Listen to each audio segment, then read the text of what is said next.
Morning, everyone. Hope you have had a good week in school, and we are so glad you could join us to hear the story of a very evil king called Ahab and a man who loved God called Elijah. The story today is from 1 Kings chapter 18.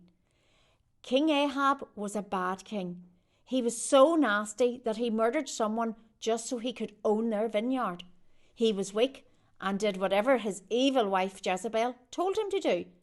Ahab didn't worship the Lord. Oh no, he worshipped Baal, the king of the Canaanites. Ahab hated Elijah the prophet with a passion.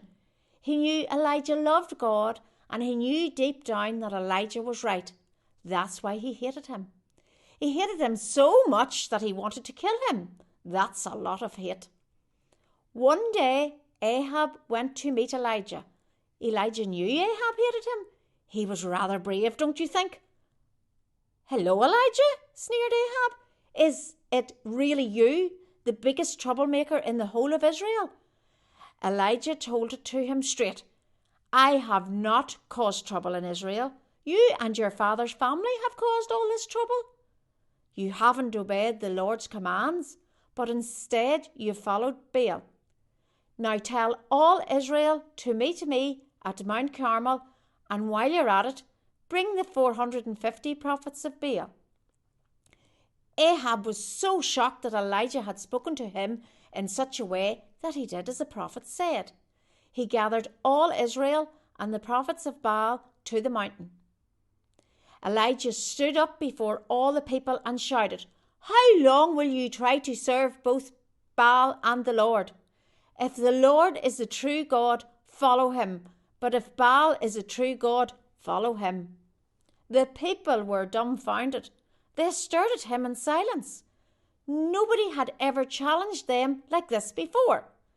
Elijah continued, "I am the only prophet of the Lord standing here, but there are 450 prophets of Baal. Bring 2 bulls. Let the prophets of Baal choose 1 bull, kill it and cut it into pieces. Put the meat on the wood, but don't set fire to it. Then I will do the same with the other bull. Then you, prophets of Baal, pray to your God. I will pray to the Lord. The God who answers the prayer will set fire to his wood. That will show you who the true God really is." Well, the people nodded in amazement. What a great idea! Now they can really see who they should be following. The prophets of Baal went first. They chose their bull and prepared it for the sacrifice. They placed it on the wood and prayed. Then they prayed, and they prayed some more. They prayed and prayed and prayed and prayed, but there was no fire. They shouted and shouted and shouted, still no fire. They did silly dance after silly dance after silly dance around the pile of wood, still no fire. Elijah, watching all of this commotion, began to chuckle to himself. "Pray louder," he called to the prophets. "Maybe your God is busy, or maybe he's asleep." The prophets prayed louder and louder and louder and louder. They were wild with desperation, but still no fire came from their God. Their voices were not heard. Baal did not answer. No one paid any attention. Exhausted, they slumped to the ground in defeat. Elijah gathered the people around him. He built the altar with 12 stones and some wood. He dug a ditch around the altar, and after placing the meat onto it, he poured water all over it. 3 times they poured jugs of water over the altar. The wood was sodden, and the water ran over the top of the ditch he had built. The people gasped. How would the fire be started now?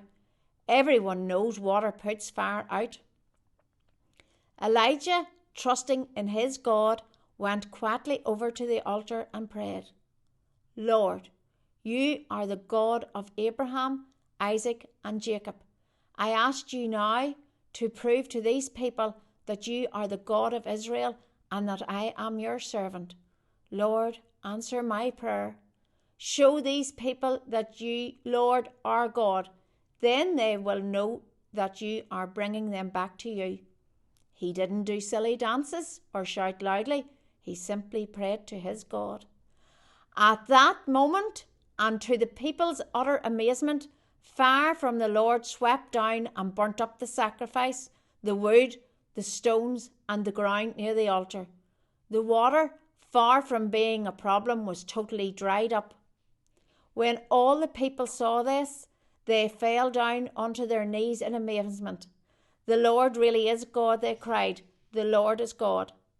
The prophets of Baal's knees knocked in terror. They tried to run as fast as they could.